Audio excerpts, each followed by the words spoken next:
What's up, friends? In this video we're going to compare the Google Pixel 5 with the iPhone XR. The Google Pixel 5 is a flagship from Google, and the iPhone XR at this point is a more budget-friendly iPhone. The Pixel 5 was launched in September 2020. iPhone XR launched in September of 2018. One major difference between these is that the Pixel 5 is a 5G device. iPhone XR is a LTE 4G device. Pricing: the Pixel 5 has a $700 price tag. It is a more expensive Pixel 5, while the iPhone XR, when it was launched, was $750. Currently, Apple sells it for $500. And if you get it prepaid brand new, you can get it for $250 on Cricket. And also in the used market, you find it around $250 as well. So there's a stark difference in pricing, but quality, who will win?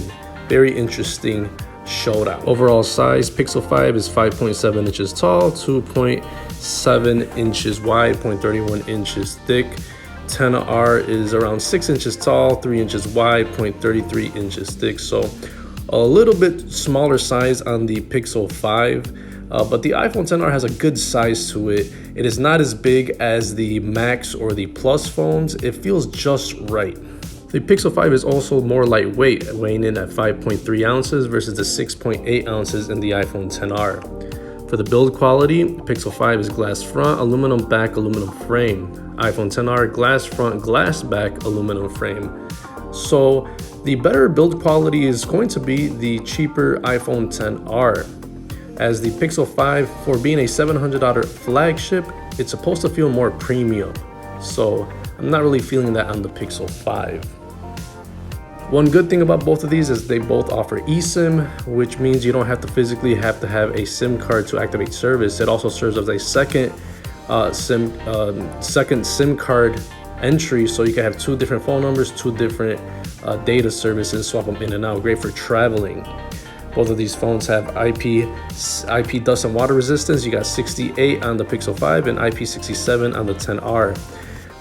You could dunk the Pixel 5 in water up to 1.5 meters, but the iPhone XR, you can dunk it up to 1 meter for 30 minutes. So very similar dust and water resistance. For the display, you got a 6-inch display on the Pixel 5, 6.1-inch display on the iPhone XR. Very similar size screens. Different story on the screen to body ratio. We got 86% screen to body ratio on the Pixel 5, so very thin bezels. iPhone XR has 79% screen to body ratio. The type of display: you got an OLED 90 Hz refresh rate on the Pixel 5. You got liquid retina IPS LCD on the XR. For the resolution, the Pixel 5 has a 1080p Full HD display. The iPhone XR has 828 by 1792 resolution. You break it down into pixels: 432 for the Pixel 5, 326 for the XR. So the Pixel 5 has a great screen. Anything above 400 is awesome to me. 326 is okay, it's average. The Pixel 5 also has an always-on display. For the software, Pixel 5 has Android 11, iPhone XR launched with iOS 12, and currently has iOS 14.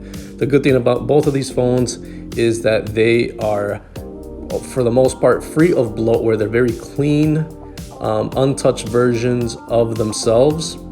You're gonna get yearly updates, which is good.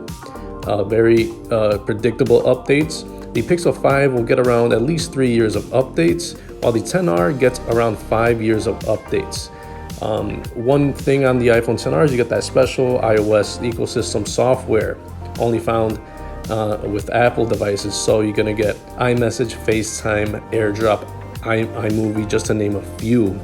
But the Pixel 5, if you really like stock Android and you don't like skins like on Samsung and other devices, international ones like MiU and stuff like that, the Pixel 5 will be good. And it keeps it very lightweight and fast, and you still get all the customization and features that Android offers. For the chipset, the Pixel 5 has a Snapdragon 765, iPhone XR rocking the A12 Bionic. Neither of these are the best of the best, but they are very powerful chips in their own ecosystem and their own phones. In the next few years, they'll probably start slowing down, but both of these are very capable of downloading and using all your apps, and they're both feel very peppy. YouTube, WhatsApp or iMessage, Snapchat, Google Maps, all your Facebook, all your games will feel very snappy in both of these chipsets, even though they're not of the $1,000 phone variety. For the storage, the Pixel 5 wins out at 128 gigs. iPhone XR has 64 gigs of internal storage. I think 128 gigs is the sweet spot for storage. That's what modern phones should start off with. 64 gigs is getting long in the tooth, but I think most people can manage. Neither of these phones offer adaptable or expandable storage. That's a disappointment for the Pixel. You get 8 gigs of RAM on the Pixel 5, which is more than enough. It's going to be very, very good at holding apps in the background. While the iPhone XR has 3 gigs of RAM, which iOS uses RAM very efficiently, and it's okay for now, but I think you'll see slowdown in the near future because more modern iPhones have 4 gigs of RAM. For the camera setup, you got a dual camera setup on the Pixel 5, 12 megapixel main, 16 megapixel ultra wide. iPhone XR has a single 12 megapixel camera. Both of these phones luckily shoot in 4K for video, and they're gonna give you both really good quality pictures and videos.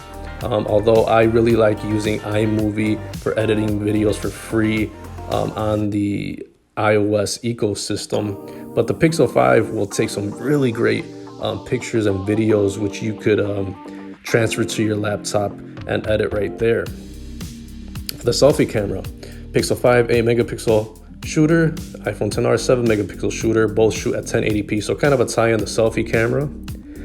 They both come with stereo speakers, but neither of these offer a headphone jack, which is a little bit of a hassle for some people. Some people still like to connect their physical headphones, their mic, and connect it to their car via aux cord to listen to music. So a little bit of a disappointment on both of these. You need a dongle for that. A little bit more disappointing because lower end, cheaper phones do offer headphone jack connectivity, so it is what it is.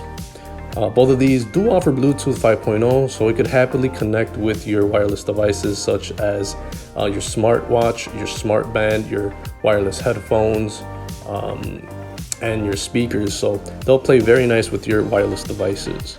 They both offer NFC, as mainly used for Google Pay or Apple Pay.